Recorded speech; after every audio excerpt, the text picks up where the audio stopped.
क्या है भाई पहला क्वेश्चन? साइंस का है ना, जीके भी करेंगे आज, ध्यान देना। तो इसको थोड़ा जल्दी निपटाते हैं, 11:30 बज रही है, घंटे भर में हो जाना चाहिए लगभग। पहला क्वेश्चन, कवक में पोषण की विधि होती है, क्या होती है भाई? कवक में पोषण की विधि कितने प्रकार से हो सकती है? वो किस प्रकार से अपना भोजन बनाते हैं, मतलब पोषण करते हैं। तो पहले क्वेश्चन का सही आंसर रहेगा आपके डी वाला। कौन सा रहेगा? डी वाला, जिसमें आपके 2 और 3 यानी कि वह मृतजीवी भी है और क्या है वो परजीवी भी है। मृतजीवी भी है और परजीवी भी है। अच्छा, मैंने आपको पादप वर्गीकरण करवाया था, वर्गीकरण, पादपों का वर्गीकरण करवाया था। इसमें मैंने आपको बताया था 2 जगत वर्गीकरण बताया था क्या? द्विजगत, 3 जगत वर्गीकरण बताया था क्या?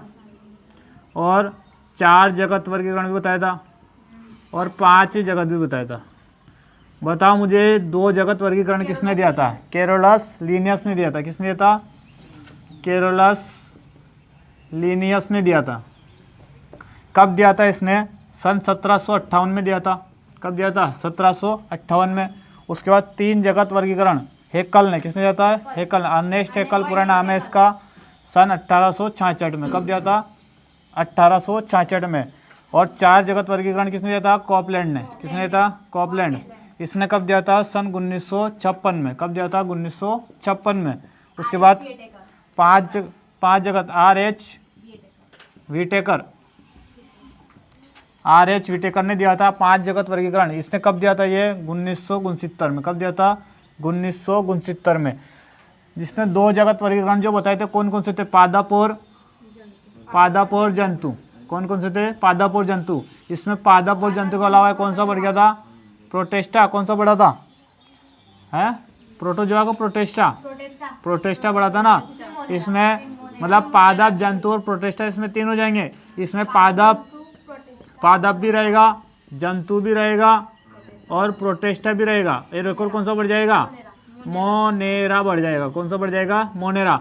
और इसमें 5 जगत वर्गीकरण में 5 जाएंगे। पादप के साथ साथ पादप, जंतु भी आएगा इसमें, प्रोटेस्टा भी आएगा इसमें, मोनेरा भी आएगा इसमें, और एक और कौन सा बढ़ जाएगा जो हम पढ़ रहे हैं अभी, कवक के बारे में। किसके बारे में? कवक के बारे में।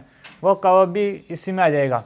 तो आपसे पूछे 2 जगत वर्गीकरण कैरोलस लीनियस ने, 3 जगत हेकल ने, 4 जगत कॉपलैंड ने, 5 जगत वर्गीकरण किसने दिया है?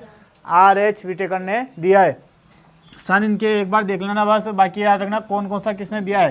पादप और जंतु का वर्गीकरण किसने किया था? वो क्या था? आपके कैरोलस ने। और हेकल ने दिया था प्रोटेस्टा, एक और दिया था, और कॉपलैंड ने एक और बढ़ाया था मोनेरा, और 5 जगत में एक और किसने बढ़ाया था? RH विटेकर ने, कवक। तो मुझे बता, मोनेरा जो होते हैं, मोनेरा किस प्रकार के जीव है? मोनेरा किस प्रकार के जीव है? तो लिखना, यह स्वपोषी होते हैं। क्या होते हैं? स्वपोषी होते हैं और विषम पोषी दोनों ही होते हैं। ध्यान देना, मोनेरा जो होते हैं स्वपोषी और विषम पोषी दोनों ही होते हैं। स्वपोषी का मतलब क्या होता है? जो प्रकाश संश्लेषण करता है, या प्रकाश संश्लेषण भी कर सकते हैं, और हम यह दूसरों के द्वारा खाना बना सकते हैं। मतलब ये क्या हो सकते हैं?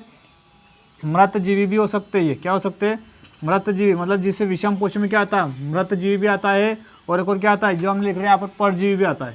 परजीवी भी आता है, ठीक है। विषम पोषी में ये दोनों जीव आते हैं। और जो प्रकाश संश्लेषण करते हैं उसे हम क्या बोलते हैं? स्वपोषी। क्या बोलते हैं उनको? स्वपोषी। आपसे पूछे प्रोटेस्टा किस प्रकार का जीव है?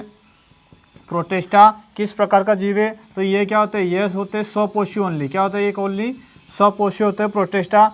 यानी कि प्रोटेस्टा जो होते हैं ये केवल प्रकाश संश्लेषण करते हैं। क्या करते हैं? प्रकाश संश्लेषण करते केवल प्रोटेस्टा। ये आप ध्यान रखना बस। और अगला प्रोटेस्टा के बाद आपसे पूछे कवक। कवक क्या है? अभी हाल हमने देखा है, कवक को हम बोलते हैं फंगी। क्या बोलते हैं इनको? फंगी भी कहते हैं कवक को। ध्यान देना, कवक जो होते हैं ये विषम पोषी होते हैं। क्या होते हैं? विषम पोषी। और विषम पोषी को हमने क्या बोला है? मतलब ये मृतोपजीवी भी होते हैं और परजीवी भी होते हैं। मृतोपजीवी भी होते हैं और परजीवी भी होते हैं। मतलब अगर आपसे अगली बार कोई सा भी यहाँ से क्वेश्चन आए तो आप सारी चीज़ें बता सकते। देखो ये क्वेश्चन कहाँ से बना था? यहाँ से बना था कि कवक क्या होते हैं, तो यहाँ से बना था मृतोपजीवी और परजीवी दोनों होते हैं। और बाकी यहाँ से और दूसरा क्वेश्चन भी बन सकता है, तो इस आधार पर आपको याद रखना है, ठीक है। ये दोनों ही होते हैं। कवक के बाद आता है पादप। पादप क्या होते हैं भाई बताओ मुझे? स्वपोषी क्या होते हैं? स्वपोषी मतलब क्या करते हैं? प्रकाश संश्लेषण करते हैं। इतना से याद रखना बस आप इसमें। उसके बाद जंतु क्या होते हैं? जंतु विषम पोषी होते हैं क्या? परपोषी। जंतु क्या होते हैं? परपोषी, यानी कि परपोषी। ये केवल क्या होते हैं? मृतोपजीवी होते हैं। मृतोपजीवी जो केवल दूसरे के द्वारा अपना भोजन बनाते हैं, हमारे वो भोजन भी खा सकते हैं और दूसरों को भोजन भी खा सकते हैं। ठीक है, और आगे याद रखना, इसमें मोनेरा जगत में आपसे पूछे इसमें किस प्रकार का प्रजनन होता है, तो मोनेरा जगत में होता है अलैंगिक प्रजनन। किसा होता है?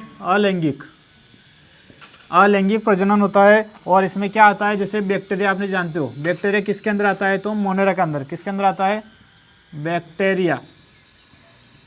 बैक्टीरिया जो आता है वो मोनेरा के अंदर आता है। प्रोटेस्टा में किस प्रकार का जनन होता है?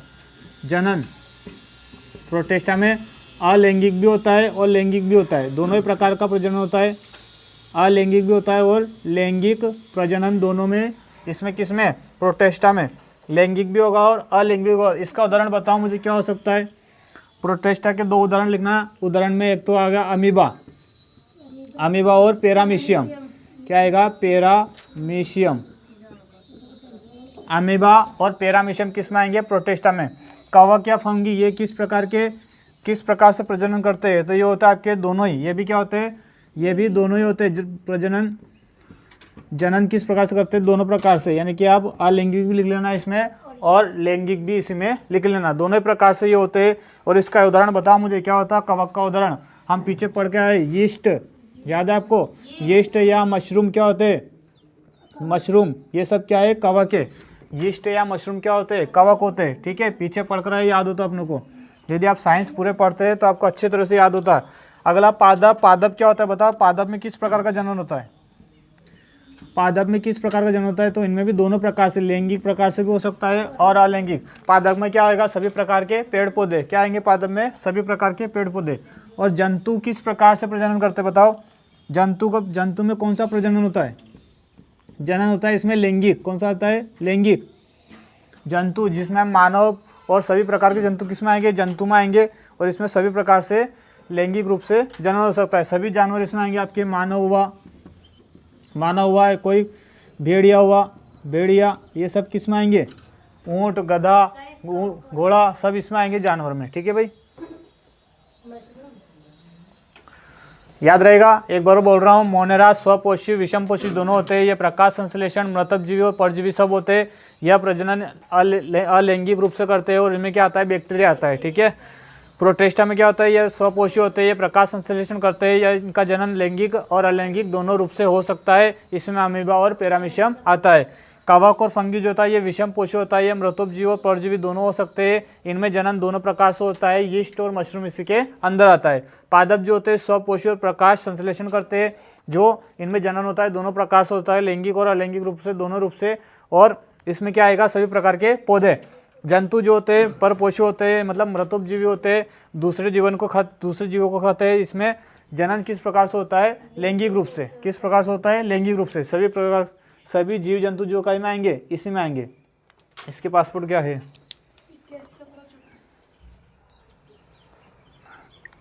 नेक्स्ट अगला क्वेश्चन क्या है हमारे पास? जब हम पानी की बाल्टी उठाते हैं तो निम्नलिखित में से किस बल का प्रयोग बाल्टी के पकड़ने के लिए किया जाता है? कौन से बल का प्रयोग करोगे आप बताओ? जब आप बाल्टी को इस प्रकार से उठाओगे और एक हाथ को ऐसे लंबा खींचोगे और अच्छा बताओ हम ऐसे, कौन सा बल आएगा इसमें? पेशी बल। हम जैसे मान लो ये कोई बाल्टी है, इस बाल्टी को हमने ऐसे उठाया तो आप ये हाथ लंबा क्यों करते पहले तो बताओ मुझे। ये आप जैसे बाल्टी उठाओगे यूँ और यूँ झुकोगे और वजन लगे एक तरफ, करो ऐसे, तो आपने जो बैलेंस होता है उस केंद्रक को एक बीच में रखने के लिए हम एक केंद्रक को इस प्रकार से झुका लेते हैं। ठीक है, एक जैसा रखने के लिए। तो इसमें कौन सा बल आएगा? पेशी बल आएगा। दूसरे का सही आंसर रहेगा लिखना। आंसर नंबर दूसरे का रहेगा 3। कौन सा बल है? पेशी बल। पेशी बल आएगा इसमें। कौन सा बल आएगा? पेशी बल। बल की बात करी हमने तो बल में इसमें कुछ इकाइयाँ मुझे याद कराओ। मैंने आपको पीछे बहुत सारी बल की इकाई क्या होती है? बल का तो न्यूटन हम पीछे पढ़ चुके हैं। और सीजीएस में क्या होता है? डायन। अच्छा, कार्य का क्या होता है? कार्य का होता है जूल। कार्य का क्या होता है? जूल। अच्छा मुझे बताओ, एक कार्य का CGS मात्रक क्या होता है? वो होता है अर्घ। क्या होता है? CGS होता है अर्घ। CGS मात्रक होता है अर्घ। तो आपको मुझे बताओ एक अर्घ बराबर कितना होता है?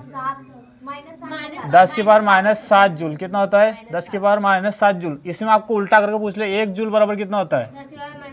10 की पावर 7 अर्घ। कितना होता है? उल्टा सीधा दोनों प्रकार से वो पूछ सकता है। ठीक है, एक अर्घ बराबर 10 की पावर -7 जूल, 1 जूल बराबर 10 की पावर 7 अर्घ भी दोनों ही प्रकार से हो सकता है। अच्छा बता, एक इलेक्ट्रॉन वोल्ट बराबर कितना होता है? एक इलेक्ट्रॉन वोल्ट बराबर 1.6 इंटू 10 की पावर -19 क्या बोलेंगे? जूल। क्या बोलेंगे? जूल। एक इलेक्ट्रॉन वोल्ट। एक कैलोरी बराबर कल लिखा था मैंने, लिखा है एक कैलोरी। अच्छा वहाँ तो मेगावाट लिखा था। एक कैलोरी बराबर बताओ, एक कैलोरी बराबर कितना होता है? 4.184 जूल। कितना होता है? हाँ 4.184 जूल। और एक किलो कैलोरी बराबर, किलो कैलोरी, एक किलो कैलोरी बराबर होता है, वो होता है आपके 4184 जूल। इसमें कोई दशमलव नहीं आएगी, दशमलव हट जाएगी। और 1 वाट घंटा बराबर, 1 वाट घंटा बराबर कितना होता है? वो होता है 3600 जूल। कितना होता है? 3600 जूल। सब क्वेश्चन पूछे गए भाई, हर एक क्वेश्चन इसमें से आया तक है। 1 किलोवाट घंटा बराबर कितना होता है? 1 किलोवाट घंटा, 1 किलोवाट घंटा बराबर कितना होता है? तो लिखना 3.6 गुणित 10 की पावर 6 जूल। क्या होता है? 10 की पावर 6 जूल। और इसमें आपने कहा एक पेशीय बल, एक बताओ मुझे चुंबकीय बल क्या होता है? चुंबकीय बल मुझे बताओ, चुंबकीय बल क्या होता है? चुंबकीय बल क्या होता है? तो चुंबकीय बल दो होते, 2 प्रकार के। कितने प्रकार के? 2। एक तो होता है आकर्षण बल, एक क्या होता है? प्रतिकर्षण। आकर्षण बल और एक होता है प्रतिकर्षण बल। ये आकर्षण और प्रतिकर्षण बल किसके बीच लगता है? तो विद्युत आवेशों के बीच। किसके बीच लगता है? विद्युत आवेशों के बीच लगने वाले बल को क्या बोलते हैं? विद्युत चुंबकीय बल बोलते हैं। क्या बोलते हैं? विद्युत चुंबकीय बल, जो आकर्षण के रूप में भी हो सकता है और प्रतिकर्षण के रूप में भी हो सकता है, दोनों रूप में हो सकता है। और एक और बताना, घर्षण बल क्या होता है? घर्षण बल, घर्षण बल किस प्रकार से लगता है? घर्षण बल 2 सतहों के बीच में, किसके? 2 सतहों के बीच, 2 सतहों के बीच लगने वाले बल को क्या बोलते हैं? घर्षण बल। एक होता है लोटनिक घर्षण। लोटनिक घर्षण, जो भी कोई बेलनाकार वस्तु है, बेलनाकार, जैसे कि चरगोटा, चरगोटा मतलब बेलन, बेलन बेलन बेलन का आप ऐसे घुमाते हो अपनी रोज की स्थिति के रूप में, भटक भटक भटक, गोल रोटी बनी बनी, देखो तो गोल बेलनाकार, बेलनाकार क्या बोल रहे हैं? लोटनिक घर्षण किस में लगेगा? बेलनाकार वस्तु में। बेलनाकार वस्तु में कौन सा घर्षण लगता है? तो लोटनिक घर्षण लगता है। नेक्स्ट, अरे 88 17 54। नेक्स्ट तीसरा क्वेश्चन है, घंटा धातु में एसएन और होता है, क्या होता है इसमें? एसएन का मतलब बताओ पहले तो, है 3। एसएन का मतलब क्या आएगा भाई? जो घंटी बनती है घंटा धातु में, क्या क्या होता है एसएन के साथ में?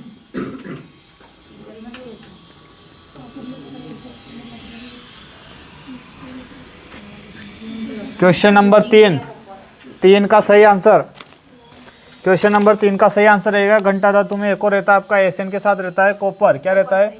कॉपर। तीसरे का आंसर सही रहेगा कॉपर, Cu। क्या रहेगा? Cu। अच्छा मुझे कुछ मिश्र धातु बताना। मिश्र धातु, ऐसे आपने मिश्रण पूछा ना अभी, तो मिश्र धातु के रूप में क्या क्या चीजें होती है? तो बताओ, कांसा किससे मिलकर बना होता है? कांसा, कांसा तांबा और टीन का मिश्रण होता है। किसका होता है? तांबा और टीन का मिश्रण क्या कहलाता है? वो कहलाता है कांसा। और ये आपको कांसा पूछा आपसे, मानव निर्मित क्या है? मानव निर्मित, हाँ प्रथम धातु है। मानव निर्मित प्रथम धातु कौन सी थी? मिश्र धातु। प्रथम मिश्र धातु,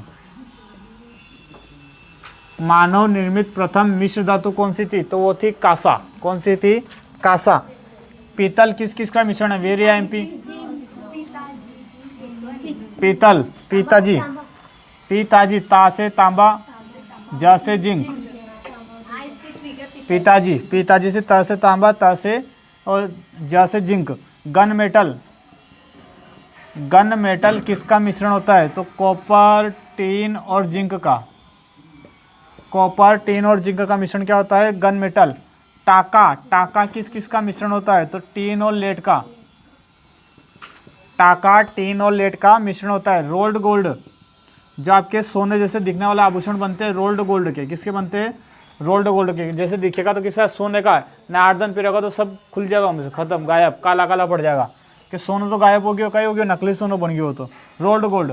तांबा और किसका मिश्रण होता है? वो होता है एल्यूमिनियम का। तांबा और एल्यूमिनियम का मिश्रण होता है। जर्मन सिल्वर, जर्मन सिल्वर किस किस का मिश्रण है? तो जर्मन सिल्वर है कॉपर, जिंक और निकिल का। कॉपर, जिंक और निकिल का मिश्रण है। कॉपर, जिंक और निकिल का मिश्रण है। नाइक्रोम किस किस का मिश्रण है? नाइक्रोम किस किस का मिश्रण है? तो नाइक्रोम है nickel, copper, sorry chromium, nickel, chromium. Cr का मतलब क्या होता है? क्रोमियम और आयरन का। निकिल, क्रोमियम और आयरन का मिश्रण है। एक और होता है स्टेनलेस स्टील। स्टेनलेस स्टील किसका मिश्रण है? स्टेनलेस स्टील किसका मिश्रण है? तो ये आयरन, आयरन, क्रोमियम, निकिल और एक और सी का मतलब क्या होता है? कार्बन। सी का मतलब क्या होता है? कार्बन। निकिल दिखेगा ये एन, ए आई नहीं है, एन है ये, ठीक है। ये देखो एक बार मिश्र धातु, ये मिश्र धातु आपको याद रखनी भाई, हर एक क्वेश्चन पूछा गया है यहाँ से। नेक्स्ट चौथे क्वेश्चन पे चलते हैं। चौथा क्वेश्चन है यातायात में जलन पैदा करने वाली लाल धुंध मुख्य रूप से कारण होती है, किस कारण से होती है? मतलब बता रहा हूँ कि यातायात में जलन पैदा करने वाली लाल धुंध किस कारण से होती है? लाल धुंध किस कारण से होती है? तो इसका सही आंसर लिखना। इसका सही आंसर रहेगा नाइट्रोजन के ऑक्साइड। किसका ऑक्साइड है? नाइट्रस है कि नाइट्रोजन है? नाइट्रोजन के oxide. Option number 2, option number 2। इधर का सबके हो गया था रे, इधर का लिख लिया था सबने। और प्यारे बच्चे बोलो तो सही है, क्या बोल लायक नहीं होती? अरे कशा इंसान होती, बोलता बोलता ही बंद हो जाओ। अब आज बना काम से तो गणा बोलोगा थी है। अच्छा फोकस, फोकस तुम्हारा गोल फिट है मतलब इधर। तो क्या आएगा इसमें? नाइट्रोजन, नाइट्रोजन के ऑक्साइड, नाइट्रोजन के क्या रहेंगे इसमें? ऑक्साइड। अच्छा आपसे पूछे सीसा पेंसिल जो होती है, सीसा पेंसिल, सीसा पेंसिल किससे बनी होती है? सीसा पेंसिल किससे बनी होती है? तो ग्रेफाइट से। किससे बनी होती है? ग्रेफाइट से। भारी जल का मैंने सूत्र बताया था कि आपको, भारी जल का सूत्र क्या होता है? D2O। इसमें भारी जल के कितने अणु होते हैं? 20 अणु। कितने अणु होते हैं? अणु पूछा आपसे तो 20 अणु इसमें होते हैं। और इसमें कौन सा हाइड्रोजन का समस्थान है? हाइड्रोजन का कौन सा समस्थान है? ड्यूटेरियम। कौन सा है? ड्यूटेरियम। D2O को बोलते हैं ना ड्यूटेरियम। तो कौन सा है? दूसरा है कि तीसरा है? 1H2। कौन सा है? ड्यूटेरियम दूसरा है। कौन सा है? दूसरा है। पहला कौन सा है? हाइड्रोजन के 3 समस्थानिक है, 3 प्रोटियम, ड्यूटेरियम और एक और ट्राइटियम। ओहो बहुत बढ़िया, ये साइंस पढ़ के आए। साइंस। प्याज, प्याज में कड़वाहट बताओ साइंस वालों। प्याज में कड़वाहट किस कारण से आती है? प्याज में कड़वाहट चरकल आ गया। देखो सल्फर के यौगिक के कारण, सल्फर के यौगिक के कारण क्या होता है? प्याज में कड़वाहट होती है। एक बताओ स्ट्रेंजर गैस क्या होती है? Stranger gas, stranger gas, gas के बारे में हमने क्वेश्चन पूछा तो स्ट्रेंजर गैस से भी आपसे पूछ सकता है। जीनोन किसको बोलते हैं? जीनोन को स्ट्रेंजर गैस बोलते हैं। क्या बोलते हैं इसको? Stranger gas. सल्फर के यौगिक, सल्फर के यौगिक स्ट्रेंजर गैस हो गया। उत्कृष्ट गैस किसे बोलते हैं बताओ? हाँ रेडोन को। अच्छा उत्कृष्ट गैस तो सभी होते हैं ना, पूरा एक, हाँ लास्ट वाला वर्ग पूरा ही वर्ग आएगा वो। हाँ तो इसमें से बताओ ऐसी कौन सी उत्कृष्ट गैस है, गैस जो वायुमंडल में नहीं पाई जाती? वायुमंडल में नहीं पाई जाती, इसको हम बनाते हैं, वायुमंडल में नहीं पाई जाती। आर्गन वायुमंडल में नहीं रहेगी क्या, वो होगी रेडोन। रेडोन राइट रहेगी, कौन सा रहेगा, RN, रेडोन सही इसका आंसर रहेगा। विद्युत बल्ब में भरी जाने वाली बताओ, विद्युत बल्ब में क्या भरते हैं अपन, विद्युत है कौन सी गैस, आर्गन, क्या भरते हैं, या नाइट्रोजन भी कहीं कहीं भरते हैं, ये भी ध्यान रखना, आर्गन और नाइट्रोजन का मिश्रण भी होता है। पटाखों के निर्माण में किसका उपयोग करते हैं बताओ, पटाखों के निर्माण में जो बारूद होता है, बारूद वो किसका बना होता है, पटाखों के निर्माण में किसका उपयोग करते हैं, तो श्वेत और पीले फास्फोरस का, किसका, श्वेत और पीला फास्फोरस। अच्छा ऐसा बताओ, माचिस में कौन सा फास्फोरस होता है, माचिस में,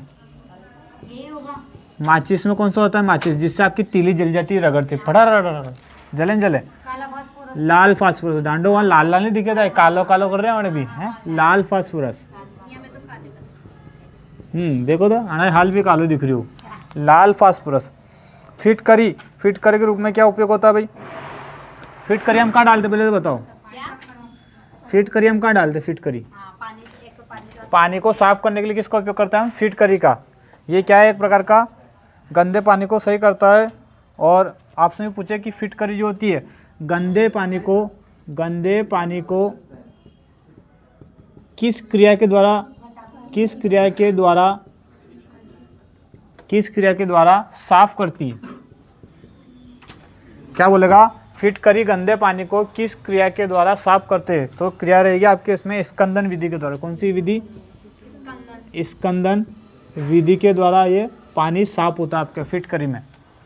इसी में को लिखना, ऑक्सीजन के कितने समस्थानिक है, हाँ ऑक्सीजन के समस्थानिक बताओ, समस्थानिक कितने, ऑक्सीजन के कितने समस्थानिक है, O2 के 3 समस्थानिक है, कितने 3, कौन कौन से, तो लिख लेना इनके तीनों समस्थानिक, 8O16, एक तो ये होता है, एक होता है 8O17, एक होता है 8O18, ठीक है।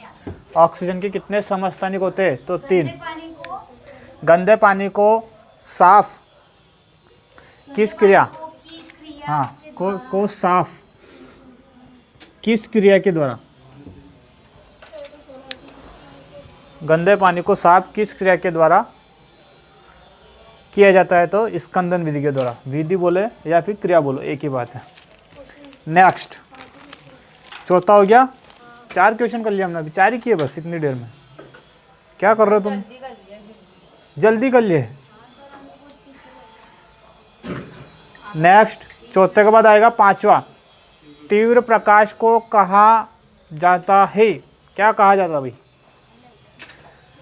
तीव्र प्रकाश को क्या कहा जाता बताओ, है आभा, तीव्र प्रकाश को हम क्या बोल सकते हैं, तीव्र प्रकाश, तो तीव्र प्रकाश में लिखना, तीव्र प्रकाश इसको बोलते हैं आभा। आभा का एक और नाम देगा उसमें, टिंट, क्या नाम है, टिंट या आभा। तो इसका सही आंसर क्या रहेगा, 5वें का कौन सा नंबर है, ऑप्शन नंबर कौन सा, दूसरा बी है ना, बी है ना, बी, टिंट या आभा, टिंट या आभा। प्रकाश के बारे में बात है, हम प्रकाश तो पढ़ चुके पीछे भाई, प्रकाश हमने पीछे पढ़ा चुके, याद हो तो है ना, प्रकाश के बारे में हर एक जानकारी ली थी हमने, 7 रंग होते हैं, कौन कौन सा रंग, बेजानिया पिनाला, याद है आपको, तीव्रता भी उसकी बता दी हमने। तो यहाँ पर मैं कुछ सिद्धांत आपसे पूछ लेता हूँ। प्रकाश का कणिका सिद्धांत किसने दिया, ध्यान देना, प्रकाश का कणिका सिद्धांत किसने दिया। अगला इसमें आपसे पूछा, प्रकाश का तरंग सिद्धांत किसने दिया, प्रकाश का विवर्तन सिद्धांत किसने दिया, प्रकाश का विवर्तन सिद्धांत किसने दिया। आपसे पूछे, प्रकाश का व्यतिकरण सिद्धांत किसने दिया, प्रकाश का व्यतिकरण सिद्धांत। आपसे पूछे, प्रकाश का क्वांटम सिद्धांत किसने दिया, क्वांटम सिद्धांत किसने दिया। प्रकाश विद्युत चुंबकीय तरंग सिद्धांत किसने दिया, प्रकाश विद्युत चुंबकीय तरंग सिद्धांत किसने दिया। और आपसे पूछे, प्रकाश का कॉप्टन सिद्धांत, कॉप्टन प्रभाव, प्रकाश का कॉप्टन प्रभाव, ये सिद्धांत पूछे जाते हैं भाई, ध्यान देना। प्रकाश का कणिका सिद्धांत किसने दिया था? न्यूटन ने। किसने दिया? न्यूटन ने। प्रकाश का कणिका सिद्धांत दिया न्यूटन ने। प्रकाश का तरंग सिद्धांत दिया आपका हाइगेंस ने। हाइगेंस ने। किसने दिया? हाइगन बोल दो या हाइगेंस बोल दो। प्रकाश का विवर्तन सिद्धांत दिया आपका ग्रीमाल्डी ने। ग्रीमाल्डी। प्रकाश, हाँ ग्रीमाल्डी। प्रकाश का व्यतिकरण सिद्धांत दिया थॉमस यंग ने। प्रकाश का क्वांटम सिद्धांत कौन देगा? प्लांक। कुछ गलत लिख लिया क्या हमने? कुछ छूट गया इसमें? क्या क्या लिखा? और प्रकाश का कणिका सिद्धांत, प्रकाश का तरंग सिद्धांत, प्रकाश का विवर्तन सिद्धांत, प्रकाश का व्यतिकरण सिद्धांत। अच्छा, एक छूट गया इसमें, को लिखना इसमें पूछना द्रवों में प्रकाश की चाल। द्रवों में प्रकाश की चाल, तो व्यतिकरण तो हमने लिख लिया। व्यतिकरण के बाद लिखना क्वांटम सिद्धांत दिया प्लांक ने। किसने दिया? प्लांक ने। क्या? ग्रीमाल्डी।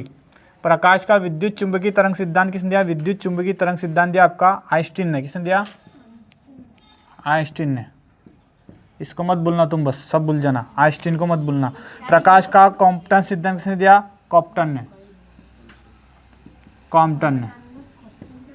कॉम्पटन ने दिया ये, ठीक है। सिद्धांत वही है। और द्रवों का द्रव में प्रकाश की चाल का सिद्धांत किसने दिया? तो फोकल्ट ने। फोकल्ट बेटा था ये, तो फोकल्ट ने क्या दे दिया? हाँ, ठीक है, फोकल्ट में उसने ये सिद्धांत दे दिया। नेक्स्ट आगे बढ़े, 5 हो गए।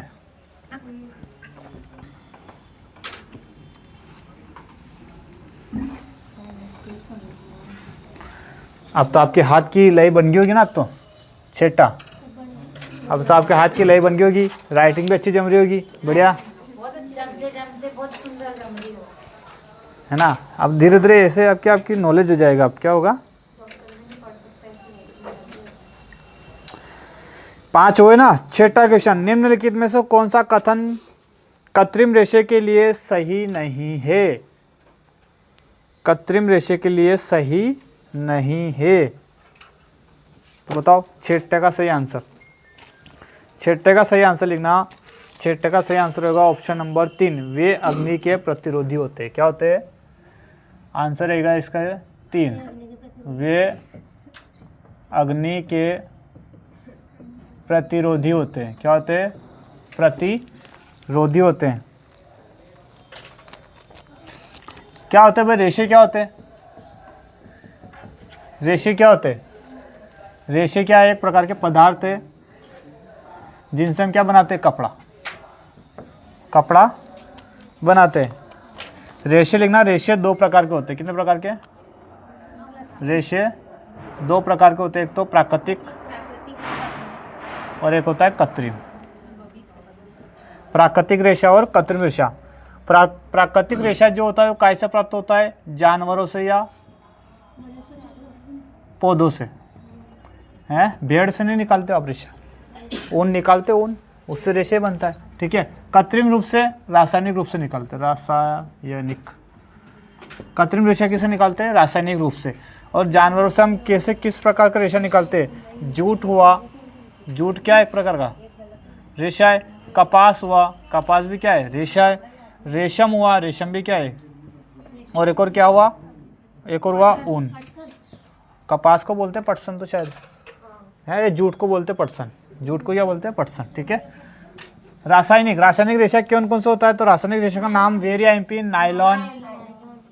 नायलॉन। आपसे डायरेक्ट पूछेगा नायलॉन किस प्रकार का रेशा है, तो कृत्रिम या सिंथेटिक। क्या बोलते हैं कृत्रिम को? सिंथेटिक। कृत्रिम या सिंथेटिक रेशा कौन सा है? नायलॉन। नायलॉन हुआ, रेयान हुआ, डेक्रान हुआ, एक और हुआ पॉलीमर। ये सब क्या है भाई? ये सब क्या है? आपके कृत्रिम रेशे। कौन से रेशे? कृत्रिम रेशे, कृत्रिम। नेक्स्ट कितना हो गए? 7वां क्वेश्चन। किसी बल की ताकत आमतौर पर उसकी है द्वारा की जाती है? किसके द्वारा व्यक्त की जाती है? किसी बल की ताकत आमतौर पर किसके द्वारा व्यक्त की जाती है? किसके द्वारा व्यक्त की जाती है? ऑप्शन को थोड़ा क्वेश्चन में मिस्टेक है कि किसी बल की ताकत आमतौर पर किसके द्वारा व्यक्त की जाती है, ऐसा बोलेंगे तो किसके द्वारा? परिमाण राइट होगा। क्या नाम है सर एक और? कृत्रिम पॉलीमर, डिक्रॉन, रेयान, नाइलॉन। सातवें का सही ऑप्शन लिखना परिमाण। क्या रहेगा आंसर? परिमाण कौन सा ऑप्शन है? डी वाला, डी यानी कि चौथा लास्ट। परिमाण क्या रहेगा? परिमाण। परिमाण। चलो हमने परिमाण से हम पढ़ लेंगे दिशा, हमने 10 सदिश और अदिश राशि देख लिया एक बार। तो कुछ हम यहाँ से कुछ वैज्ञानिकों के नाम पूछ लेते, जैसे इलेक्ट्रॉन की खोज, इलेक्ट्रॉन, प्रोटॉन की खोज,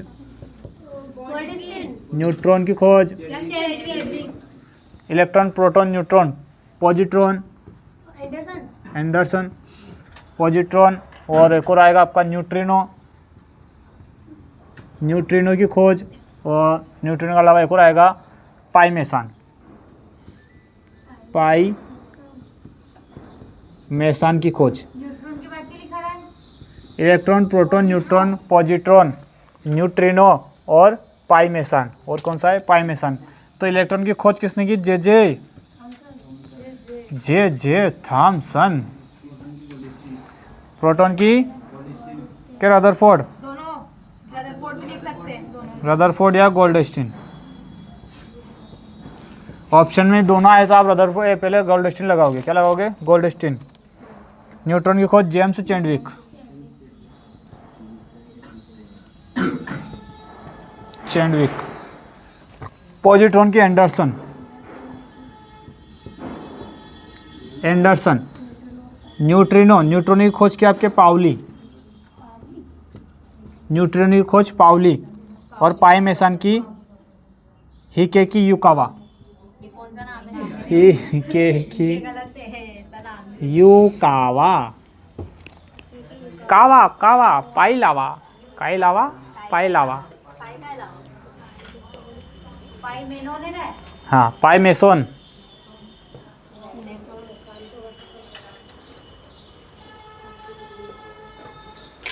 कितना हो गया भाई? 7 हो गए। बड़ा फास्ट चल रहे तुम तो यार। कई बात है। 8 हो गए। इसमें और कुछ बातें लिखी क्या? और कुछ बातें लिखे? लिख लो 2-4 बातें और लिखना। परमाणु ऊर्जा केंद्र, कुछ परमाणु ऊर्जा केंद्र लिख लो। परमाणु ऊर्जा केंद्र लिख लो, आपकी सुविधा के लिए ना। परमाणु ऊर्जा केंद्र क्या होता है? परमाणु ऊर्जा केंद्र जहाँ पर परमाणु बम बनते हैं वहाँ पर। जैसे कि तारापुर कहाँ पर आपसे पूछे? महाराष्ट्र। तारापुर महाराष्ट्र में कितने मेगावाट ऊर्जा बनती है यहाँ पर? तो 1400 मेगावाट। कितनी बनती है? 1400 मेगावाट की ऊर्जा बनती है।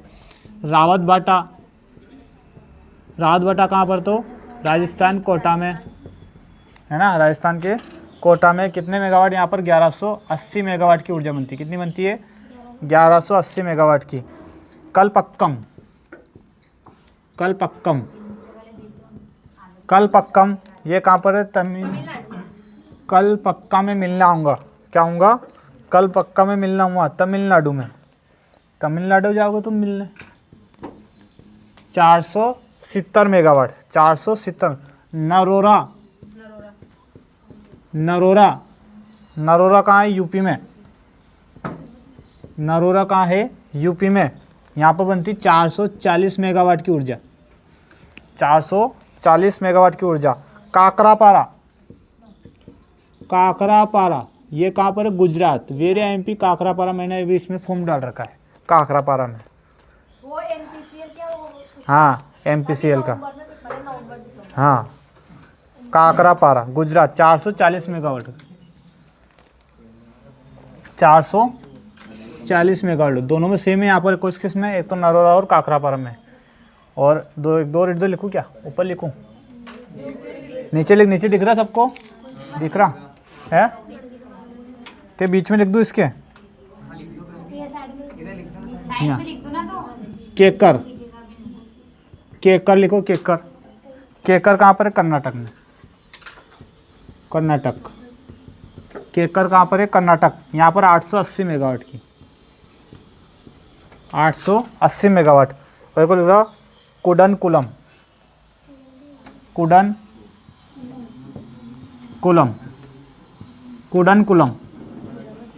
कुडनकुलम कहाँ पर है? तमिलनाडु में। तुम मिलने नहीं आओगे तो मैं कूद जाऊँगा, कहीं कर दूँगा, कूद जाऊँगा। 2000 मेगावाट। तमिलनाडु को तुम फट से याद कर लोगे। कुडनकुलम सबसे ज्यादा इसकी है 2000 मेगावाट ऊर्जा वहाँ पर मिलती है। परमाणु ऊर्जा केंद्र है कुछ है, ध्यान रखना, भारत के। नेक्स्ट आगे बढ़े, आगे बढ़ते हैं 8वां क्वेश्चन। 8वां क्वेश्चन देखना। हाँ 2000 मेगावाट। 8वां, सफ़ेद रंग के प्रकाश में कितने रंग प्रकाश के होते हैं? 7। सबको याद हो तो।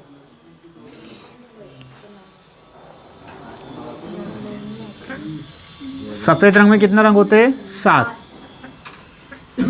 आंसर 8। चलो प्रकाश का तो हमने बहुत सारा पढ़ लिया यार। 8 का कौन सा पहला, कौन सा तीसरा है? तीसरा यानी कि 7। तीसरा यानी कि 7। इसमें तो बहुत सारी चीज़ें हमने पढ़ ली है। कुछ चीज़ें मुझे आप डायरेक्ट बता दो कि अंतरिक्ष यात्री जो होता है उसको आकाश कैसा दिखाई देता है? काला। सबको याद होना चाहिए। और यहाँ पर लिखना प्रकाश का ध्रुवण। प्रकाश का ध्रुवण सिद्धांत किसने दिया था? ये पूछा आपसे। प्रकाश का ध्रुवण सिद्धांत तो लिखना पोलराइड ने। किसने दिया था? पोलराइड ने। 9वां क्वेश्चन, आगे बढ़ो, इसका आंसर बताओ 9वें का। 9वां क्वेश्चन, रक्त स्त्राव को रोकने के लिए आमतौर पर इस्तेमाल किए जाने वाला एल्यूमिनियम लवण कौन सा है? लो, आप तो साइंस पर तुम्हारे गए, बायोलॉजी पर तो यहाँ आ गया ये केमिस्ट्री में। किस में आ गया? केमिस्ट्री में। कि रक्त स्त्राव कैसे रोकेंगे? वहाँ विटामिन के न कैल्शियम न ये सब करते रहोगे तुम। यहाँ आ गया कहाँ पर? दवाई पूछ ली उसने। लो तुम वहाँ पढ़िया करो बैठे बैठे। तो लिखो क्या आएगा इसका? Potash alum, right. पहला ऑप्शन है इसका पोटास एलम। क्या रहेगा इसका सही ऑप्शन? Potash alum. चलो यहाँ से मैं आपसे कुछ पीएच मान पूछ लेता हूँ। पहले तो पीएच स्केल की फुल फॉर्म बताओ। हाँ, पीएच स्केल की फुल फॉर्म। हाँ, पीएच स्केल का फुल फॉर्म क्या है? पोटेंशियल ऑफ हाइड्रोजन, हाइड्रोजन, या इसे पावर ऑफ हाइड्रोजन भी बोलते हैं। ठीक है, दोनों आप बोल सकते हैं। खोजकर्ता कौन थे? सोरेनसन। पीएच स्केल जो होती है इसका कहाँ से कहाँ तक इसका होता है? 0 से 14। बीच में कौन सा होता है? 7। 7 से कम क्या होता है? अम्लीय। 7 से क्या होता है? अम्लीय। 7 से अधिक क्या होता है? क्षारीय। जिसका पीएच मान 7 से अधिक होगा वो क्या होगा? क्षारीय होगा। तो कुछ पीएच मान हम पूछ लेते हैं, जैसे समुद्री जल का पीएच मान। समुद्री जल का पीएच मान 8.4। क्या होता है? 8.4। मूत्र का 6। रक्त का 7.4। लार का 6.5 से 7.5।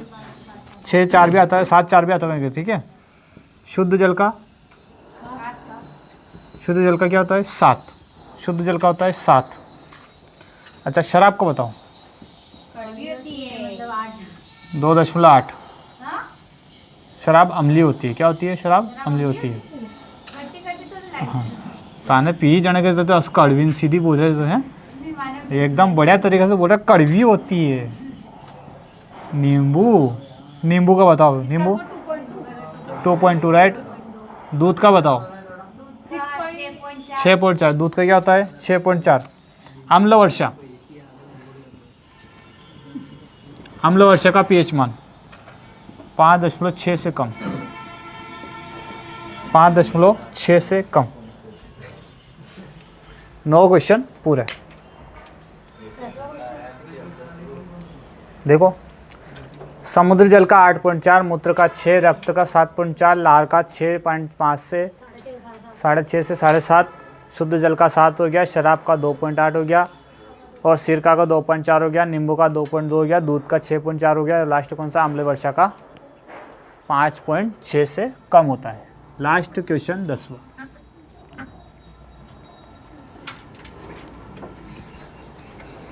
प्यारे बच्चों, साइंस खत्म हो जाएगी 10वें क्वेश्चन के बाद।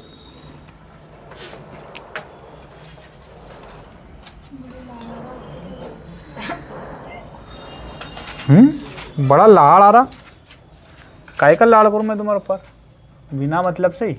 अभी पूछवा हो, अभी मेरा प्यार बताऊँगा तुमको, अभी प्यार बताऊँगा तुमको मैं। ये आंसर 10वें का आंसर बताओ अब तुम तो पहले, कि आम तौर पर इस्तेमाल किए जाने वाले कीटनाशक का एक उदाहरण है क्या भाई? अरे कीटनाशक नहीं बताया क्या मैंने? 3 प्रकार के बताए थे। DDT होता है, DDT का फुल फॉर्म। एक BHC बताया था, एक LD50 बताया था। बस ये तीनों ही तो, बस और क्या थे? तीनों ही थे। BHC का फुल फॉर्म आपको याद होना चाहिए, benzene hexa chloride. Benzene hexa chloride. DDT का फुल फॉर्म आपको याद होना चाहिए, डाइक्लोरो डाइफिनॉल ट्राइक्लोरोइथेन। और LD50 का लियोनाइट के लियोथाइट क्या था? हाँ, लियो जो भी था, लियो 50 दिख लेना एक बार। अच्छा, ग्रीन हाउस गैसें बताओ। CFC और मीथेन। CO होता है, N2 होता है, और कार्बन मोनोऑक्साइड, नाइट्रस ऑक्साइड, और CFC ग्रीन हाउस गैस है। CFC भी है, इसमें भी आएगी CFC। एक और लिख लो CH4, 4 तो होगी। ओजोन परत क्षरण के लिए बता दो। वो CFC और एक और N2 ऐसे क्षरण SO2 कौन कौन सी? CFC तो है सही इसमें। इसमें क्लोरीन भी आएगी, ठीक है, क्लोरीन भी आएगी। और एक और क्या आएगा? N2O भी आएगा, नाइट्रस ऑक्साइड। और क्या आ सकता है इसमें? क्लोरीन आएगी, ब्रोमीन आएगी, और फ्लोरीन भी आएगी। ब्रोमीन, फ्लोरीन,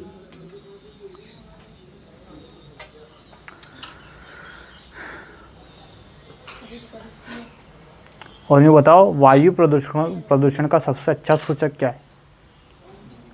वायु प्रदूषण का अच्छा सूचक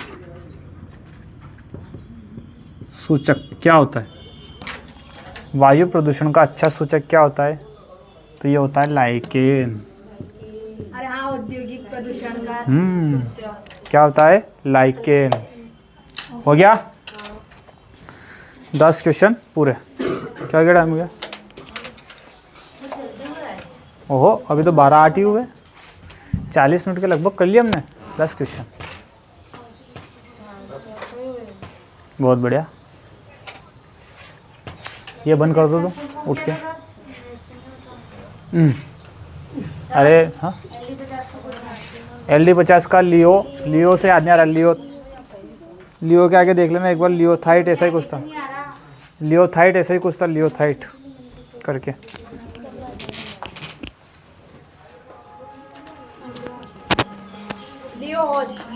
लियोहोज।